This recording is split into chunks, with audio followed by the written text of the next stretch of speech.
Welcome to the Carlito Monroe Show. I'm your host, Carlito Monroe. And I got some information down at the bottom of the screen here, social media. Got the YouTube, like, share, subscribe, hit the notification bell so you'll be the first to know when I upload new content. I have the Instagram, follow the show on Instagram, follow me on TikTok, and the Cash App. Whatever donations will be appreciated, $1, $2, it doesn't matter. Whatever you can give will be fine. Before I get started here, I want to shout out like always, is the truck drivers. Gotta shout out my truck drivers, the men and women out there driving all night, getting us the things we need even on our shelves that we take for granted every day, not realizing how to get here, or you realize how to get there, you just don't think much of it. The same way you think the military people, the military personnel, providing a blanket of safety for us that we use every day. It's the same thing the truck drivers are doing. They're providing the service. It's a blanket of safety that we're going to have our things on the shelves that we want to buy, that we may need, necessities and stuff that aren't necessity. But it's there because of those guys and gals out there driving all night. It's a job, but I still feel like they're underappreciated. Anytime I see one, I always thank them for their service, just like I do with military people. So what I want to talk about today is, it'll be I'm gonna do another story time because I got pretty good views on my last one. So I'm trying to build this show I have to get a part of the algorithm where I can get more views and it picks up the pace some so I can have a voice about other things also. So I got pretty good views on the last one for telling the story, true story about my life. So I think I decided today to do another story about something that went on. It may be entertaining to some, may not be entertaining, but that's something that happens. So, and by the title, I titled this one "A Thief in the Night," and the title's pretty much self-explanatory, except you'll hear the story, you'll see that it wasn't necessarily at night, but it was just how it went. So I used to work at a grocery store. It was a little hood grocery store it wasn't a big grocery store. It was a small one. And it was really for like the neighborhood people who didn't live in that area, more than likely didn't know that grocery store existed at all, or they for sure wouldn't go there. They wouldn't pass up Snooks and Dealbirds to come to this little grocery store. And the grocery store was called Tomboys. It was called Tomboys, a little small store. And the store was ran by, I guess he would be considered the general manager. His name was Mickey. Well, Mickey, he's a real short Caucasian guy, white hair, white beard. I don't really know how old he, was at the time because there's guys that's my age now that has white hair and white beard. I have gray, not to that extent, but so I'm not sure. Maybe he was my age at that time, but I remember him being really short. Anyway, he was like the general manager or the top manager, whatever, to run the store, and he would be in the cage. And at the time, it was like a boxed area, and this is where you could pay bills or get money orders or get your check cash or whatever different things you had. And a lot of people, because there were projects that were nearby. And so the people would come up there to do their grocery shopping. They bring their food stamps. This is to let you know how long ago it was. They were actually paper food stamps that looked like money. It was white and it have brown writing and numbers on it when it was a certain amount, the different sums of each bill was. So it was a different color. So this is when they had the food stamps like that, the paper stamps. So they would go in there, but they would pay their bills and different things at this cage. So Mickey would be in there and he would have one other woman up there working the cage to handle bills or whatever, or make money orders or cash checks or whatever the case is. This was way before there were check cashing joints. Like there are check cashing joints all over the place now, but at the time you had to go to like a grocery store or something like that to do it. So anyway, Mickey was in charge of this store. There was a security guy. He was an older guy. He moved real slow. I don't know if he used to be an ex-cop or whatever it is, but he used to move real slow. and he carried. He had a holster and everything. He had a 44 Magnum, like Clint Eastwood, Dirty Harry.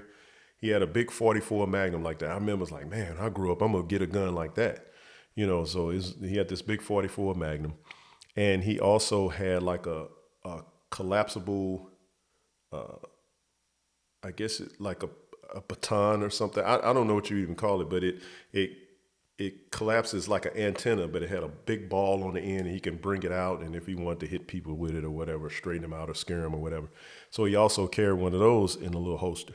But he was a security guy, and then there was women working there, and then guys working there like myself. I was a stocker. I stocked the shelves, bring stuff out, different things. And my buddy, he was older than me, and he had been working there like 5, 6 years, and he was he was considered junior produce. And he was junior produce because the produce manager was the main guy. But when he had off days or didn't come in or whatever, then Jeff would take over as the produce guy, which I'm guessing at the time as a produce manager, he couldn't have been making that much money. Like I was making less than minimum wage. I knew it was illegal. And minimum wage was like 3.25 at the time. I was making like 3.15. So but it was convenient. I didn't live far from the store. It wasn't like I was burning a lot of gas to get to work. So, and I had fun working there. I had new people there already, and we joking around, and it was a good time. So, but Jeff was older. Jeff's 24, 25 at the time. He was junior produce. So, and it was crazy because the little produce department wasn't really big. It's not like you go to Dillberg's and this big long aisle of different vegetables and all kind of stuff. But this little hood grocery store, it had like a little small section. You couldn't get bok choy or something like that at this store.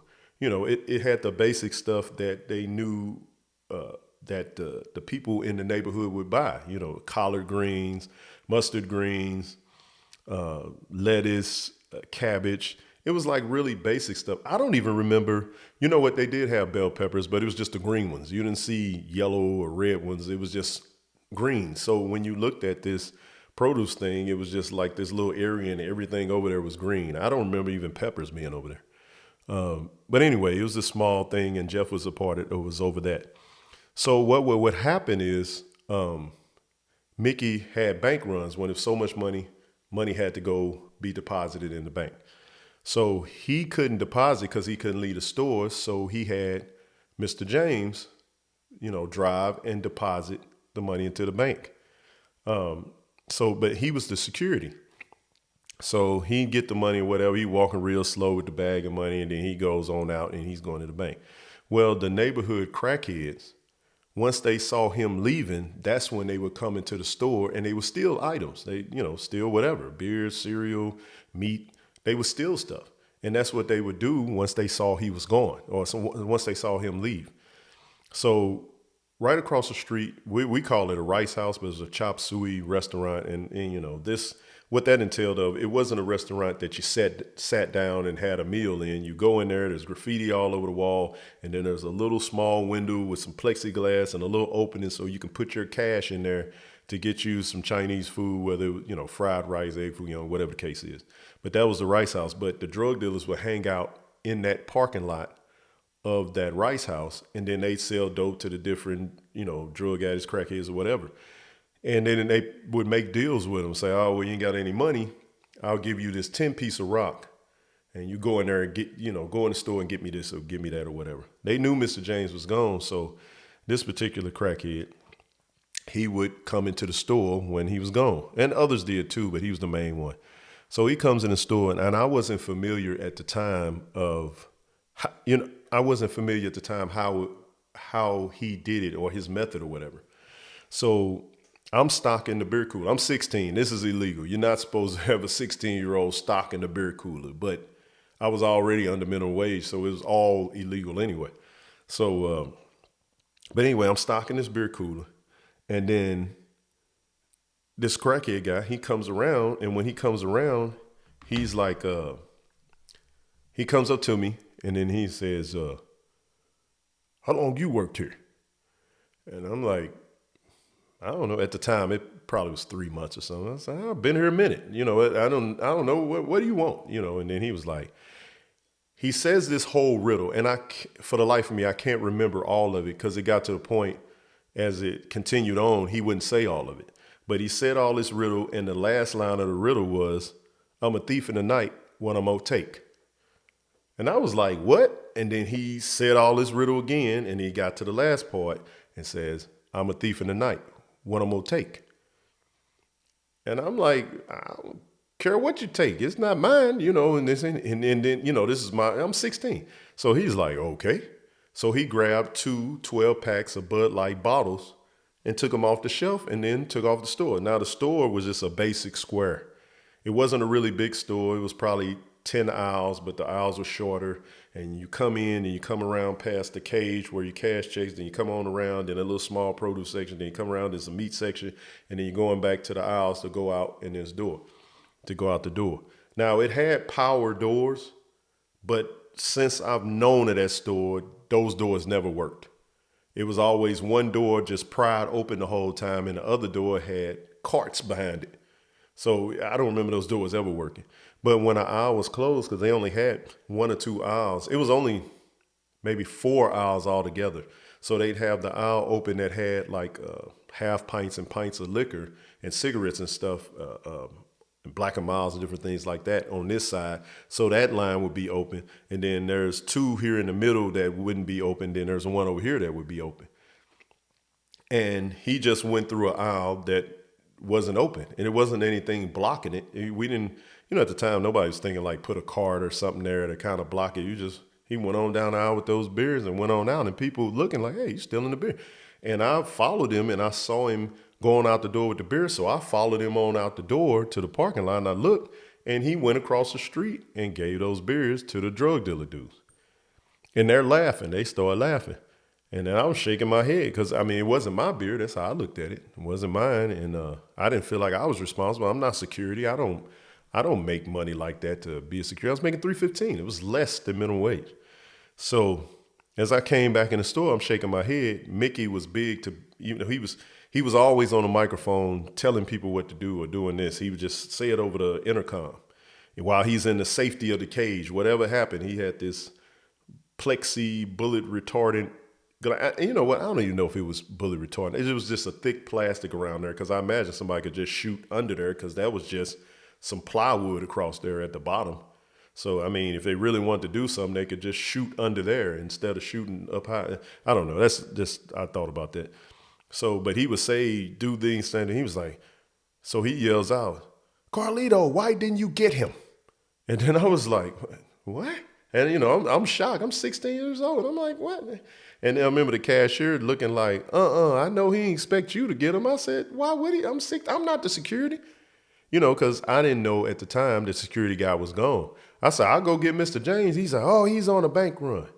He comes back in here, you better get him. And I was just like, I didn't think much of it because I'm like, I'm not getting that man. That was a grown man. Though he was a crackhead, he wasn't a little crackhead. So maybe he was really huge at one point and shrunk down to the point he is now, but he was still a lot bigger than me and he was still a man. So, but I wasn't security. Who am I to stop him? So I go back and I stock the juice cooler where they had the jugs of juice and stocking the milk and stocking the things like that. So while I'm back there, I see him come in again. So as he comes in, he's looking around. And then he grabs 2 more cases of beer and he goes out he goes on around the curve. I come out of the cooler. He looks back at me and winks. And it's almost like it's an inside job. Like I'm in on it with him. But it was just like, wow. So he goes on out, he leaves out again, but I didn't follow him out this time because I didn't want Mickey to see me and say, why didn't you get him, and try to fire me or write me up or blame me for it or something. So I was just like, wow. So I went and told Jeff, I said, hey, the guy took some more beer again. Because he told me the first time after that happened to say something to him. Jeff was like, man, you can't be letting him do that. And mind you, Jeff was more of a man. He was 25, 26. Jeff goes out there, goes to the parking lot, yells over at the guy, don't come back in this store no more. Blah, blah. And the drug dealers laughing, crackhead laughing, everybody laughing at Jeff. Jeff come back in. Soon as he come in here, let me know. I was like, all right, if I see him. So by this time, I got some more beer to fill at them slots that he took beer out of. It was a really cheap beer that crackheads and everybody would come in all day buying it. It was like 79 cents. Ice brew or ice something. But it had a real high alcohol content. So we was always running out of them. So I had to go stock all of them back up because they would just come grab one of those, go on and out the door, drink, come back. So it was called Ice something. I can't remember. It was a real cheap, generic some brand, but it was like 79 cents for like a 2x4. It was a 24 ounce. So he came back in the store again, but I didn't realize he was in the store. So when he was in the store, I looked, he was over in the meat section. And he had took a big rack of ribs that was it was really big. And he unbuttoned his shirt and he stuffed the rack of ribs down his shirt. And at the bottom part of the ribs, he put that part into his pants. So at his crotch area, it was shaped like the bottom of the ribs. And then the top part of the ribs was hanging out right here. And then he would just hold his shirt closed, and then he was walking. They was like, hey, the cashier lady was like, hey, you got that meat? And then he took off running like this with the meat, and he went across the street, gave this big slab of ribs to the drug dealer. So I guess he got some more dope for it. So they was like, man, Mickey trying to find out where's Mr. James. He needs to get back here to get this guy. So what ended up happening was he came back in this fourth time. This is his fourth time coming in. I'm stocking these ice things up there. I think it just said ice. There was another big seller. It was Big Bear Malt Liquor. People used to buy a lot of Big Bear Malt Liquor. I tried it one time. I was like, Jesus Christ, it's horrible.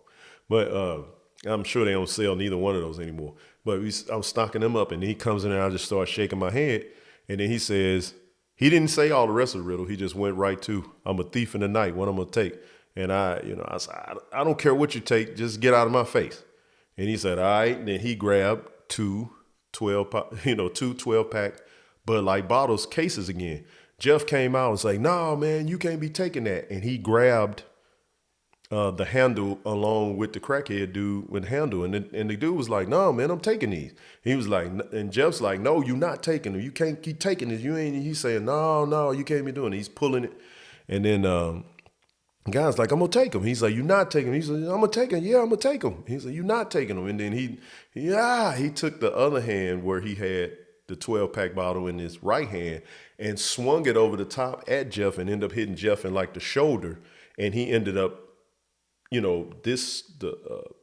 guess it'd be like the cardboard or the carton of the beer thing ended up breaking. So those fell and busted. And then the other one that he swung and hit Jeff with, those busted too.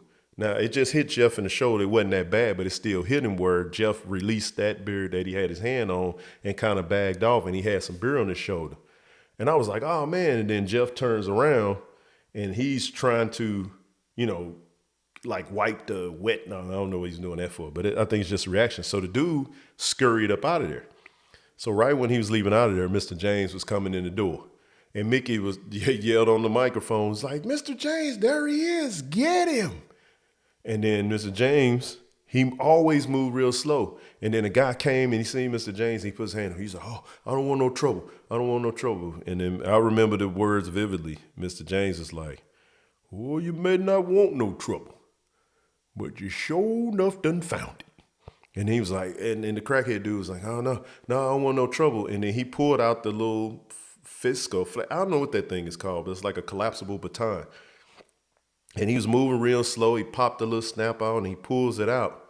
And he's like, no, man, just let me leave. I want to go. I just want to go. And he's like, I ain't took nothing. Mickey's like, yeah, he's been taking beer all day since you've been gone.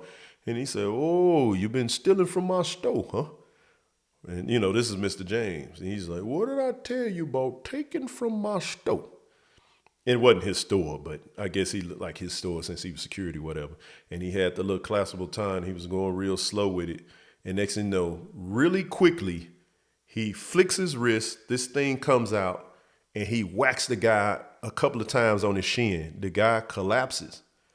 And that's when I learned that's how you really use them things. You don't hit the person across the head or the face or anything. You hit them in the legs. But he hit him in the shin with the ball of that thing. He hit him real quick twice. And then the guy dropped down. And then I remember Mr. James says, "Nah, you're in for it."